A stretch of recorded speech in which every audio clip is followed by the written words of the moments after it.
Oi, meu nome é Emily e hoje eu estou aqui para apresentar meu trabalho sobre a pele. A pele é o maior órgão do nosso corpo. Ela reveste e assegura grande parte das relações entre o meio interno e o externo.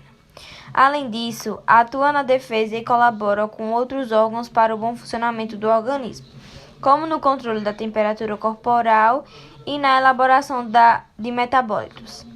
É constituída de derme e epiderme, tecidos intimamente unidos que atuam de forma harmônica e cooperativa.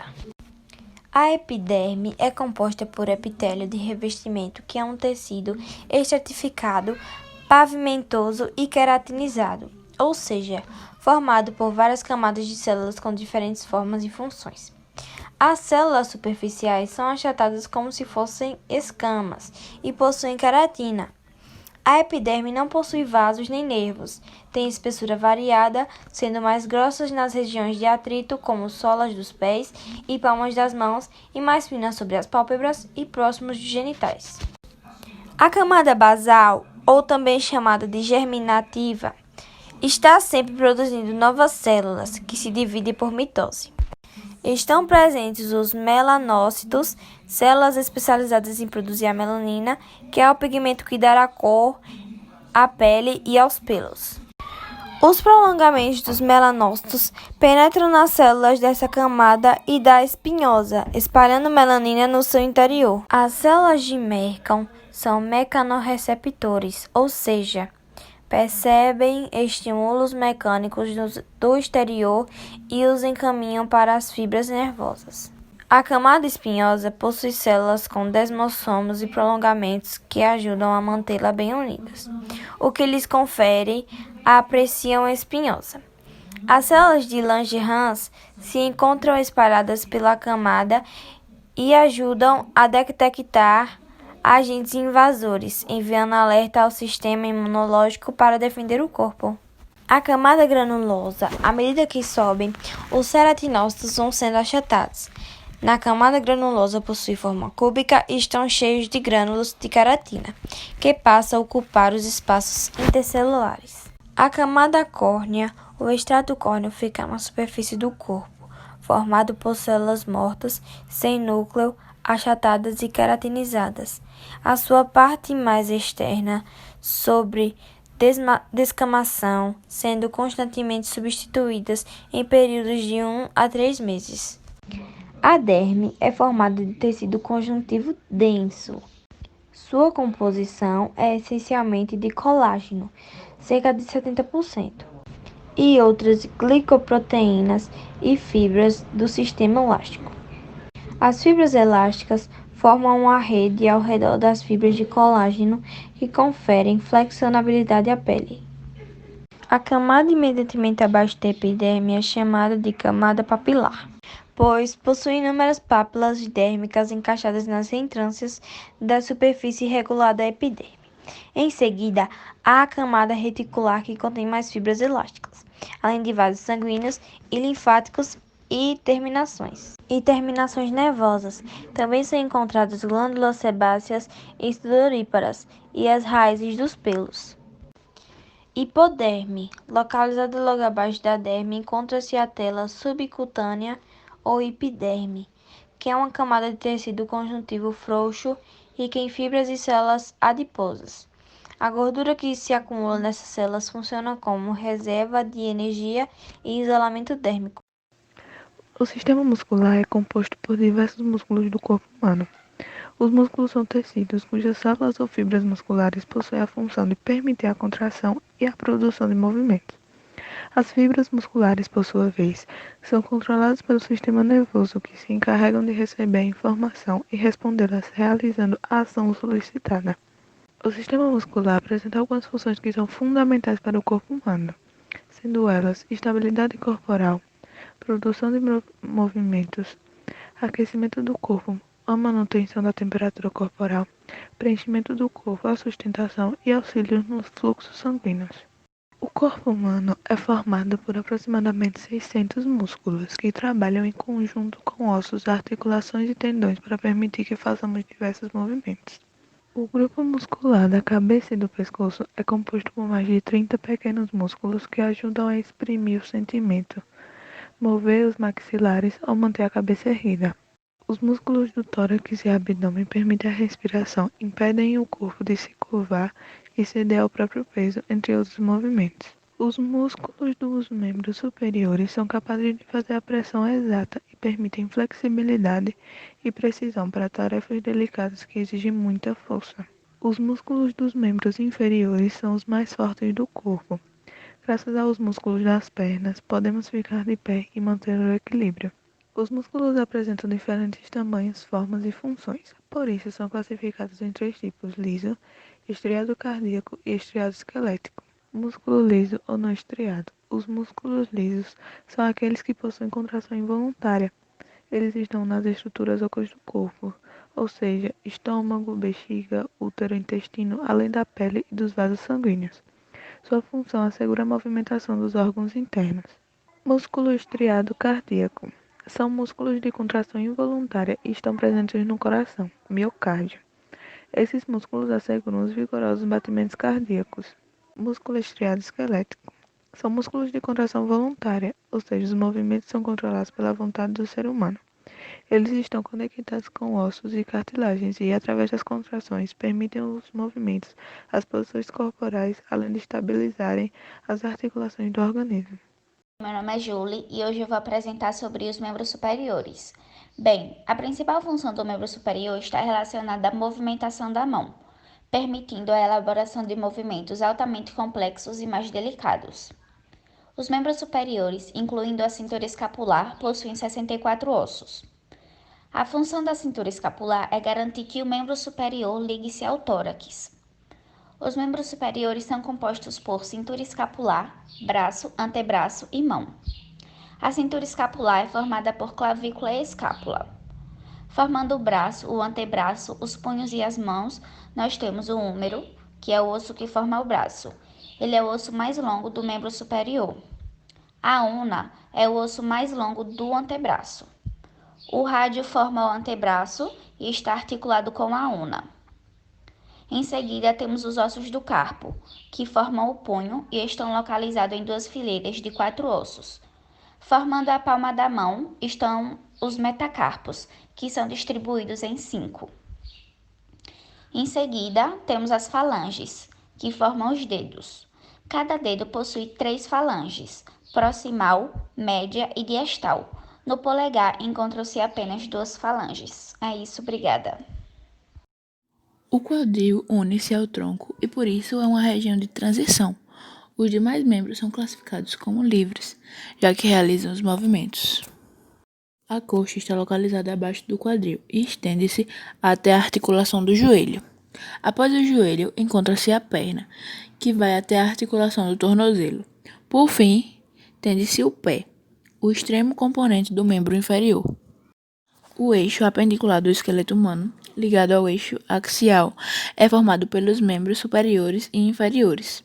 A cintura pélvica, também chamada de quadril ou bacia, é a região que liga a parte de baixo ao tronco. Os membros inferiores do corpo humano são formados por quadril, coxas, pernas e pés. Esse conjunto de membros, também chamados de MMII, são responsáveis pelo equilíbrio, sustentação e locomoção do corpo. Além dos ossos do quadril, ilho, isquio e pubis, ao todo existem outros 30 ossos, localizados nos membros inferiores. Um osso na coxa, 3 ossos na perna e 26 ossos no pé. São eles: o fêmur, localizado na coxa, patela, tíbia e fíbula, localizados na perna, os metatarsais, localizados na região média do pé, falanges localizados nos dedos do pé. O fêmur, além de ser o osso mais longo do esqueleto humano, é também o de maior peso e que possui maior força. A patela é um osso que se localiza na articulação do joelho. Trata-se de um pequeno osso triangular. A tíbia está localizada na região medial da perna. É o maior osso dessa região e promove a sustentação do peso humano. A fíbula é consideravelmente menor que a tíbia e encontra-se paralela a ela, localizando-se lateralmente. Existem 26 ossos que formam a estrutura do pé. Eles estão divididos em ossos tarsais, ossos metatarsais e falanges. Nos ossos do pé, a parte superior e posterior é formada pelo tarso, composto por 7 ossos. O mais forte osso tarsal é o calcâneo. Além dele, há também o talos, navicular, cuneiformes, lateral, o intermediário e médio e o cuboide. A região intermediária do pé possui os ossos metatarsais e metatarso é numerado de 1 a 5, sendo o primeiro responsável pela sustentação do peso, já que é mais espesso. Os dedos contêm as falanges, parecidas com as das mãos, em quantidade e disposição. No hálux do dedo número 1 estão localizadas duas grandes falanges, proximal e distal. Os demais 4 dedos possuem 3 falanges, proximal, médio e distal. Oi, meu nome é Lisandra e hoje eu vim falar sobre o crânio. O crânio humano consiste em cerca de 22 a 30 ossos individuais, que são em sua maioria conectados uns aos outros por articulações ossificadas, as chamadas suturas.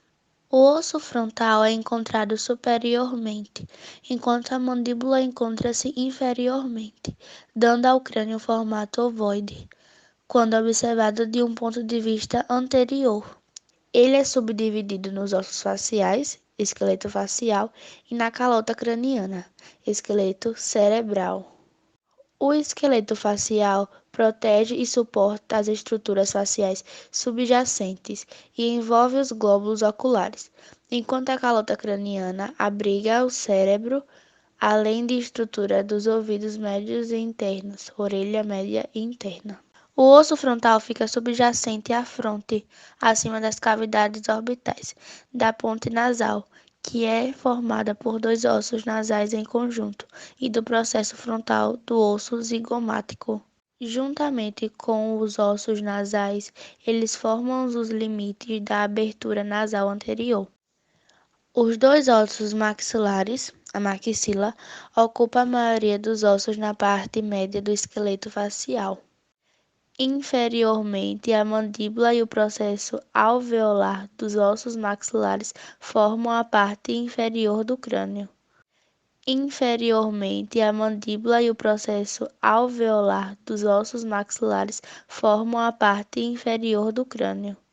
O aspecto lateral do crânio pode ser dividido em 3 regiões: a face, a região temporal e a região occipital. A região temporal é subdividida pelo arco zigomático nas fossas temporal e infratemporal. O osso frontal, o osso parietal, a asa maior do osso esfenoide e a parte escamosa do osso temporal se encontram no peterion, formando o assoalho da fossa temporal. Algumas vezes a vista posterior do crânio é chamada de vista occipital. A base do crânio se estende desde as linhas nucais superior no osso occipital posteriormente até os dentes incisivos superiores anteriormente. A sutura coronal entre os ossos frontal e parietal. A base do crânio se estende desde as linhas nucais superior no osso occipital posteriormente até os dentes incisivos superiores anteriormente. A sutura lembidoide entre os ossos occipital e parietal e a sutura sagital entre os 2 ossos parietais. A parte anterior, o palato mole e a maxila. Este aspecto do crânio possui várias estruturas importantes, incluindo o maior fórame do crânio, o fórame magno. Nós podemos dividir essa parte do crânio em 4 partes: as partes laterais, os arcos zigomáticos, a fossa mandibular, as placas timpânicas e os processos estiloide e mastoide. E a parte posterior, o osso occipital. A parte média, o osso esfenoide, o processo petroso do osso temporal e a parte basilar do osso occipital. O compartilhamento visceral, que contém as glândulas tireoide, paratireoide e timo, a laringe, faringe e traqueia. O compartilhamento vertebral, que contém as vértebras cervicais e os músculos posturais. De forma semelhante, o triângulo posterior é limitado pela borda posterior do músculo esternocleidomastoide, a borda anterior do músculo trapézio e o terço médio da clavícula. Este triângulo pode ser subdividido em triângulo submandibular, triângulo submentoniano, triângulo muscular e triângulo carotídeo ou soioide. Você pode encontrá-lo e palpá-lo facilmente, logo superior à cartilagem tireoide. Olá, meu nome é Diego e hoje eu vim falar um pouco sobre a caixa torácica. Ela é uma região que situa-se acima do abdômen e é formada pelas costelas. Ela tem a função de proteger alguns órgãos vitais, como o sistema cardiovascular, boa parte, não tudo, mas protege o respiratório, digestório, nervoso e linfático. E a sua estrutura das costelas permite que o pulmão se dilate para fazer seu processo de oxigenação. Os principais órgãos que ela protege é o coração, o pulmão e o esôfago do sistema digestório, além de ter a base do sistema cardíaco, que é o coração e as principais veias e artérias. São 37 ossos, sendo 12 vértebras da coluna vertebral, 12 pares de costela e um osso central chamado externo. Esse externo ele fica mais ou menos bem no meio mesmo da coluna e entre as costelas. Esses 12 pares de costela, as 7 primeiras são chamadas de costelas verdadeiras, porque ela fica junta ao externo. As 3 seguintes são as costelas falsas e as últimas 2 são as costelas flutuantes, pois não conecta as costelas e nem ao externo. Se você sentiu alguma dor, algum incômodo nessa área, pode ser algum problema ósseo, alguma dor muscular e os mais preocupantes, que são o sistema cardíaco, que pode ser alguma coisa no coração, o sistema digestório ou respiratório. Se sentir alguma dor desse tipo, é bom procurar um médico.